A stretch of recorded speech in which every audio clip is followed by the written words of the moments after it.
Ajmer road, लता कुंज आगरे में इस राम तीर्थ सत्संग मंडल के तत्वावधान में ये साप्ताहिक सत्संग का कार्यक्रम अपनी निरंतरता के साथ शशि और अशोक के परिश्रम से अबाध गति से कोरोना के हर वेरिएंट को मात देता हुआ आगे चल रहा है। चारों तरफ सामाजिक क्षेत्र में अशांति और आतंक का वातावरण है। अशांति है, अनिश्चय है। आतंक रोग का है। और मजे की बात है, कोड़ में खाज हो रही है, करेला नीम पे चढ़ गया। इस माहौल में राजनीति उफान ले रही है।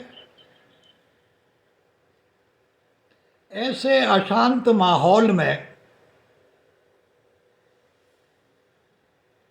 जो भी कुछ बनेगा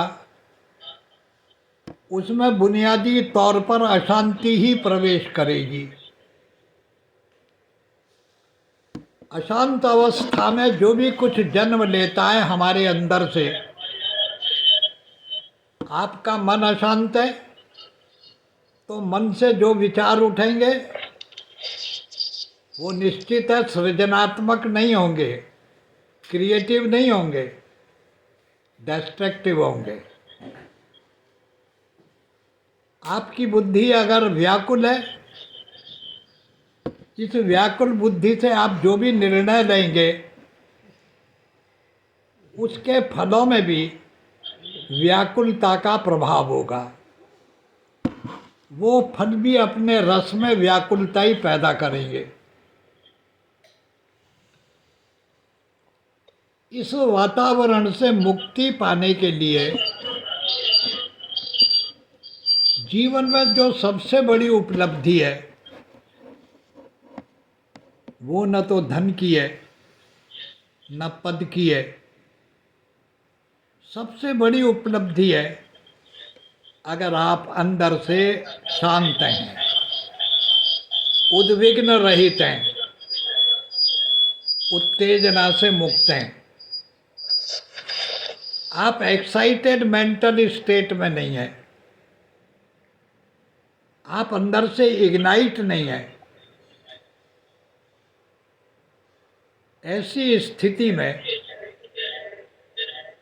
शांति हमारी सबसे बड़ी कामना है।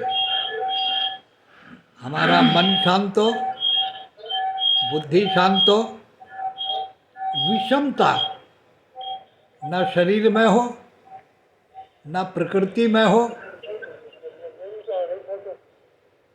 विषमता हमारे विचारों में भी न हो और परिस्थितियां भी हमारे लिए विषम न हो करके सुगम हो।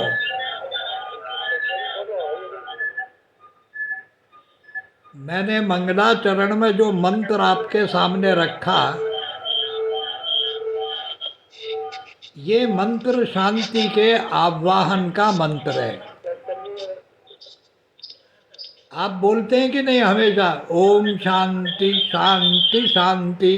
3 बार क्यों बोलते हैं? 5 बार नहीं बोलते, 6 बार नहीं बोलते, 3 बार बोलते हैं। ये 3 का बड़ा महत्व है। 3 ही तो हमारे पास शरीर है।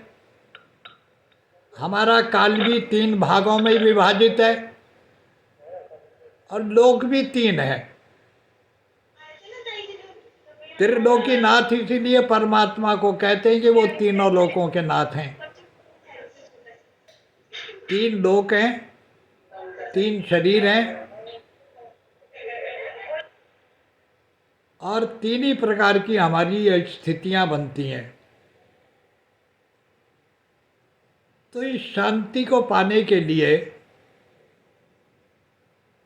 इस मंगलाचरण में, इस वेद मंत्र में एक मार्ग दिया गया है। ये शांति आपको राजनीतिक व्यवस्था से प्राप्त नहीं होगी, आर्थिक व्यवस्था से भी ये शांति प्राप्त नहीं होगी। आर्थिक दृष्टि से जो देश जितने संपन्न है, जो व्यक्ति जितने संपन्न है, जरा उनकी जिंदगी में झांक के देख लो, क्या वो शांत स्थिति में? निरंतर उत्तेजना में जी रहे हैं, निरंतर अशांति में जी रहे हैं, निरंतर व्याकुलता में जी रहे हैं। और ये चीज़ें जब मिल जाती हैं तो आतंक और भय का जन्म अपने आप होने लगता है। इसलिए हमारे युग की सबसे बड़ी मांग है कि हम शांति का आह्वान करें, शांति की साधना करें, शांति की सिद्धि करें, शांति प्राप्त करें। यही सबसे बड़ी उपलब्धि है। धन तो मिला, खूब मिला, जितनी हमारी जरूरतें थी वो भी पूरी हो गई और बच भी गया, लेकिन परिवार में अशांति फैल गई। उस अशांति का परिणाम क्या हुआ कि परिवार के सदस्य एक दूसरे के लिए आतंकवादी हो गए, एक दूसरे के प्रति अविश्वास हो गया, अपनापन चला गया। जो जितना समीप था, नजदीक था, वो उतना ही बड़ा शत्रु हो गया। किसने किया इस काम को? परमात्मा ने नहीं किया, किसी और ने नहीं किया। इस प्रकार के दुख जिन परिवारों को प्राप्त हैं, जिनके जीवन में है, वो बाहर से नहीं आए हैं। ये सब उनकी अशांति का बाई प्रोडक्ट है, उनकी अशांति ने पैदा किया है। इसलिए वेद मंत्र एक बात कहता है कि अशांति का जो मार्ग है, जहाँ से अशांति जन्म लेती है, उस जगह को पहचान लो। तुम्हारे शरीर का कौन सा अंग है जहाँ से अशांति जन्म लेती है? आंख से भी ज़्यादा अशांति पैदा करने वाला एक अंग है। आंख से तो केवल दिखता है, सामने होगा तो दिखेगा। सामने शेर आ गया तो हम अशांत हो गए, डर गए, भय भी पैदा हो गया, सारी बात हो गई। और जब तक सामने नहीं आया तो हम बिल्कुल ठीक है। लेकिन आँख के सामने आने से पहले अगर शेर आपके कान में आ गया तो सच बताइए कि अशांति पैदा हो जाएगी कि नहीं हो जाएगी? किसी ने आपकी कहीं बुराई करी, ना बुराई बोलने वाला आदमी आपके सामने है, ना बुराई सुनने वाला आपके सामने है, आप बिल्कुल शांत हैं, कोई प्रभाव नहीं है, समता में स्थित है। लेकिन कान में जैसे ही आपको मालूम पड़ा कि फलान चंद आपकी बड़ी बुराई कर रहा था, तो कान के रास्ते से क्या चीज आई आपके पास? अशांत करने वाला शब्द आ गया। इसलिए वेद मंत्र पहली एक बात कहता है, भद्रम कर्णेभिः शृणुयाम देवाः। अरे सुनने वाले, ओ कान वाले, सुनने वाले, मैंने तुझे कान तो दिए हैं, उन कानों से तू सुनेगा, लेकिन सुन करके अंदर रखने का काम तो तुझे करना है। तुझे अंदर रखना है या बाहर फेंकना है, ये तुझे निर्णय लेना पड़ेगा कि जो बात सुन ली उसी को अंदर रख दी। और कितनी गहराई में ले गए। कान से सुनी, मन में ले गए, मन से बुद्धि में ले गए, चित्त में ले गए, और जैसे ही चित्त में बात पहुंची तो आपके रोम रोम में वो फैल गई, रक्त संचार की तरह फैल गई। सुनते ही आपकी बॉडी लैंग्वेज बदल गई, आपके हाव भाव बदल गए, आपका भाव बदल गया, आपका व्यवहार बदल गया, आचरण बदल गया। ओ भैया, इतने कमजोर कान का है क्या तू कि सुनते ही व्याकुल हो गया। इसलिए वेद मंत्र पहली प्रार्थना करता है, हे परमात्मा, तूने बड़ी कृपा करी कि मुझे कान दिए जो आँख से भी ज़्यादा ताकतवर है। आँख तो देख करके ही समझती है, ये तो शब्द मात्र से ही समझ लेता है, अनुमान लगा लेता है, और अनुमान को किसी प्रमाण की जरूरत नहीं पड़ती है। टेकन एज ग्रांटेड, हमने स्वीकार कर लिया कि जो हमने सुना है वो सत्य है। क्या जो बातें आप सुनते हैं वो सारी बातें आपके सुनने के योग्य हैं? क्या आपको सुनना चाहिए? और सुन करके हर बात को अपने चित्त में पहुंचाना चाहिए? सुनकर हर बात को मन तक उतार लेना चाहिए, और मन में उतरने के बाद में बुद्धि में पहुंचा दो, और बुद्धि से सारे भावों में पहुंचा दो, इमोशंस में पहुंचा दो, मसल्स में पहुंचा दो, आपकी पूरे ब्लड सर्कुलेशन को इफेक्टेड कर दो। किसने कहा है आपको? इसलिए वेद मंत्र पहली बात कहता है, भद्रम कर्णे भी शृणुयाम देवः। मनुष्य बने रहोगे तो कान के गुलाम रहोगे, और जो कान के गुलाम होते हैं उनके कान ही पकड़े जाते हैं, उनको कान रगड़वाने पड़ते हैं। तो वेद मंत्र कहता है कि पहले तो आप कंट्रोल करना सीखो कान को। भगवान से प्रार्थना करी कि हे प्रभु, मेरे कानों तक जो शब्द पहुँचे वो कैसे होने चाहिए? अर्थापत्ति से इन्फ्रेंस करके हम अर्थ निकालते हैं कि किन बातों को कान से सुनकर मन तक ले जाएं, किन बातों को सुन करके उसको बुद्धि तक ले जाएं। क्या इतनी कीमती बात है कि हम मन की मंजूषा में रखें उस बात को? किसी ने आपसे कह दिया, आपके बारे में कह दिया कि ये तो बहुत ही भाई बेईमान आदमी है, इसका कोई भरोसा नहीं, वो तो कह करके गायब हो गया, और आपके कान में ये बात पड़ी, आप अंदर से व्याकुल हो गए, अशांत हो गए, उद्वेग में आ गए, उत्तेजना में आ गए, और आपने उसको इतनी गहराई से लिया कि जैसे ब्रह्मा जी का वाक्य है कि खुदाबंद करीम ने बुराई करी है मेरी।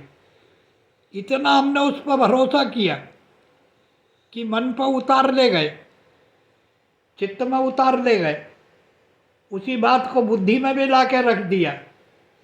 और फिर एक मजे की बात है, बार बार सोच रहे कि उस साले ने ऐसी बात कही, उसका तो मैंने इतना भला किया, उसके लिए तो मैंने ये किया वो किया, अब आने दो, अब मैं देखूंगा उसको। ये क्या कर रहे हो भैया?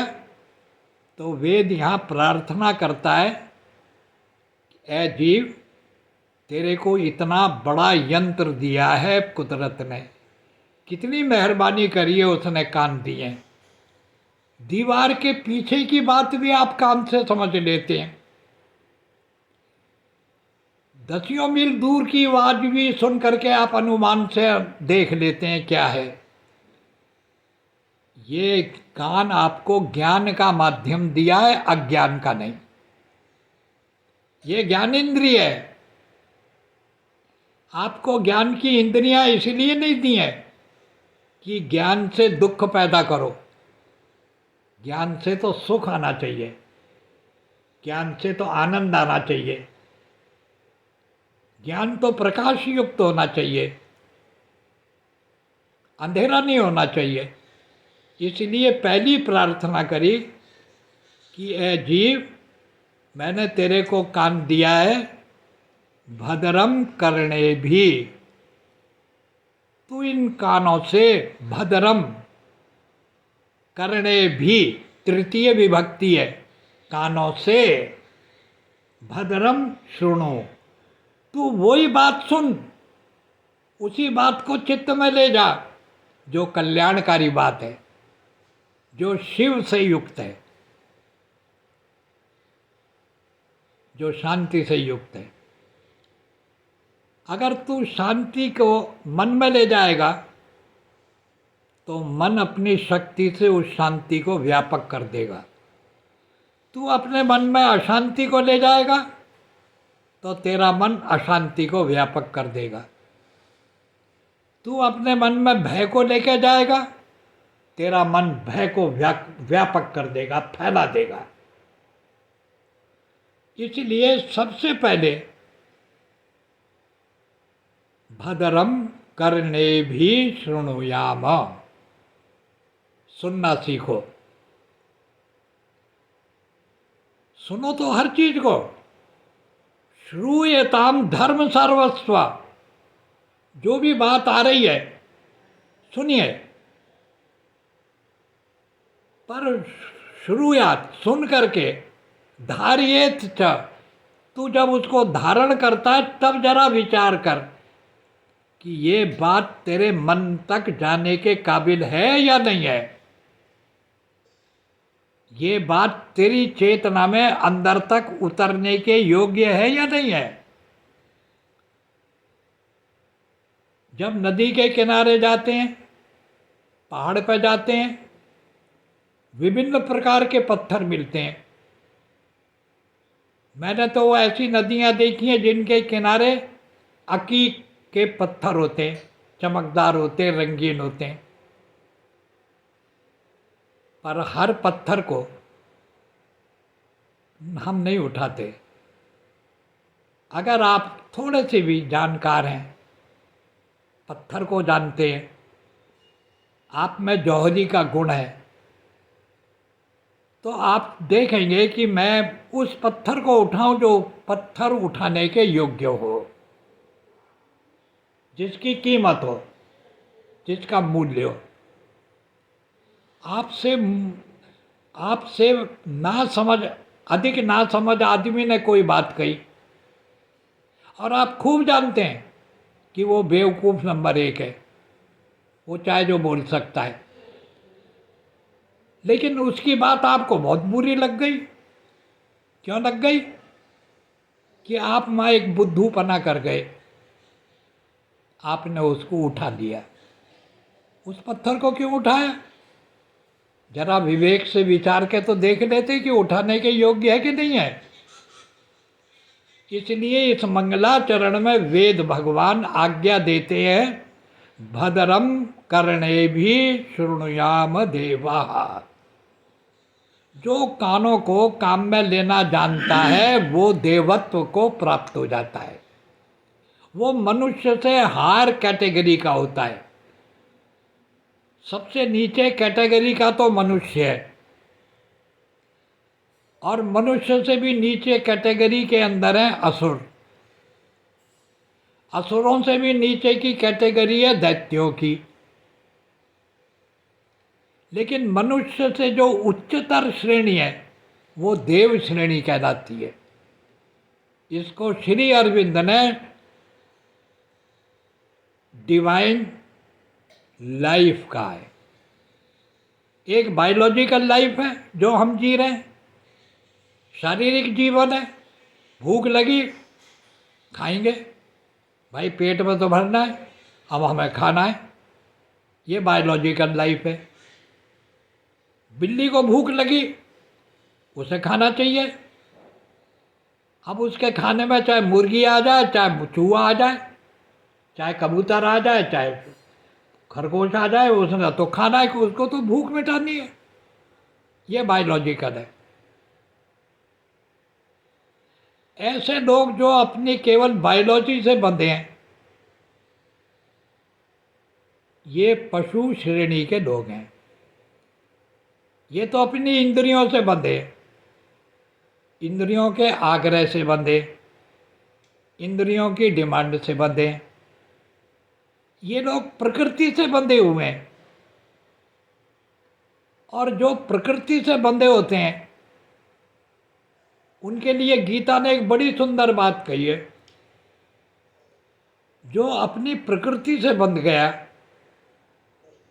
तो निग्रह किम करिष्यति, उसमें क्या कंट्रोल होगा। जैसे पशुओं का जो स्वभाव है वो तो रहेगा, चाहे कितना भी पाल लो, कुछ भी कर लो।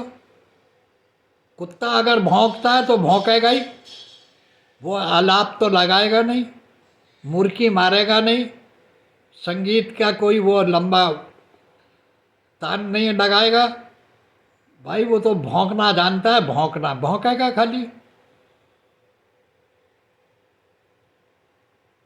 तो उसका भौंकना संगीत में परिवर्तित नहीं होगा, क्योंकि वो बना ही इस प्रकार का है। लेकिन कुछ चीज़ें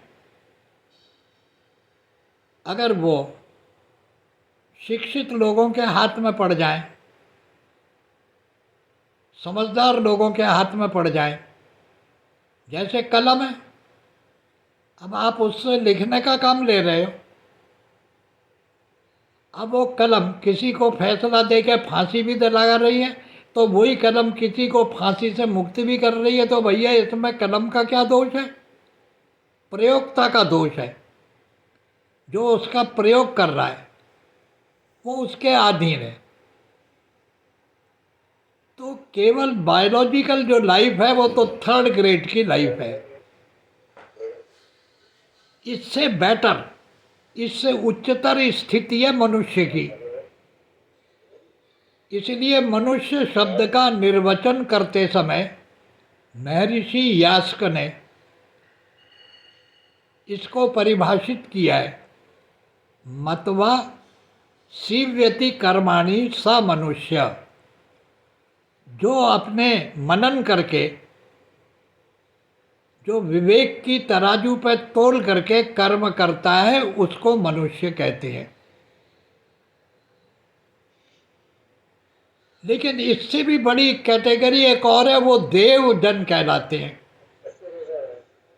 देवता होने का अर्थ है जिनका अपनी ज्ञानेंद्रियों पर पूरा कंट्रोल है कि हम कौन चीज़ को स्वीकार करें और किस चीज़ को स्वीकार न करें, किसे सुने और किस सुने हुए को त्याग दें। ये शक्ति जिनमें आ जाती है वो देवजन कहलाते हैं, वो देवत्व कहलाता है। ये हायर स्टेज है। मनुष्य से ऊपर देवत्व वाले लोग हैं। और देवत्व से भी ऊंचा एक और पद होता है जिसको आत्म तत्व कहते हैं। वो आत्मज्ञानी होते हैं, वो परमहंस होते हैं, वो अपने स्वरूप में स्थित लोग होते हैं, वो अपने होश में बैठे हुए लोग होते हैं, अपने आपे में रहने वाले लोग होते हैं, अपनी सीमाओं को जानने वाले जो लोग होते हैं, ये पुरुष कहलाते हैं। इन पुरुषों में भी जो उत्तम होते हैं वो पुरुषोत्तम होते हैं। जैसे राम थे, ये पुरुषोत्तम थे। और जो काल को जीत करके तीनों कालों में एक रस बने रहते हैं, वही कृष्ण का रूप है। वही तो माधव है, वही कृष्ण है, वही गोविंद है, वही गोपाल है। ये उसका नाम है। कितना ऊंचा स्टेज है। इसलिए महाभारत ने कहा, नारायणम नमस्कृत्य नरम चैव नरोत्तमम देवीं सरस्वतीं व्यासम ततो जयम उदीरयेत। अरे जीवन में अगर जय पाना है तो तुमको नर को भी पूजना है, नर से नारायण में पहुंचना है, नर से नरोत्तम होना है और नरोत्तम से तुम्हें नारायण होना है। ये जो महाभारत में क्रम दिया है यही वेद का क्रम है कि तुम मनुष्य बनो, मनुष्य से देवत्व को प्राप्त करो, देवत्व से आत्म तत्व को प्राप्त करो और आत्म तत्व से ब्रह्म तत्व को प्राप्त करो। जो ब्रह्म तत्व को प्राप्त कर लेते हैं उन्हीं को हम अवतार कह देते हैं। ये अवतरित हो गए, ये उतर आए, उस लेवल से उतर आए जो देवत्व का लेवल था। हमारा ये अद्भुत सनातन धर्म, इसकी जो आध्यात्मिक मान्यताएं हैं, इसका जो पूरा वांग्मय है, टोटल क्लासिकल लिटरेचर ऑफ सनातन धर्म, सो डीप, सो सिग्निफाइड, सो मिस्टिकल, सो डिवाइन कि आप जिंदगी भर पढ़ते रहो, आपको कोई एंड ही नहीं मिलेगा। श्रीमद् भगवत गीता को ही देख लो, कोई धर्म ग्रंथ थोड़ी है ये। धर्म ग्रंथ तो बहुत है दुनिया में, बाइबिल भी है, कुरान भी है, जिंदे अवस्था भी है, सैकड़ों होंगे धर्म ग्रंथ। गीता धर्म ग्रंथ नहीं है, ये जीवन का ग्रंथ है। ये जिंदगी की व्याख्या करता है, ये जीवन का वर्णन करता है, ये जीने की कला देता है। और जो जीना जानते हैं वो मरना भी जानते हैं, और जिनको जीना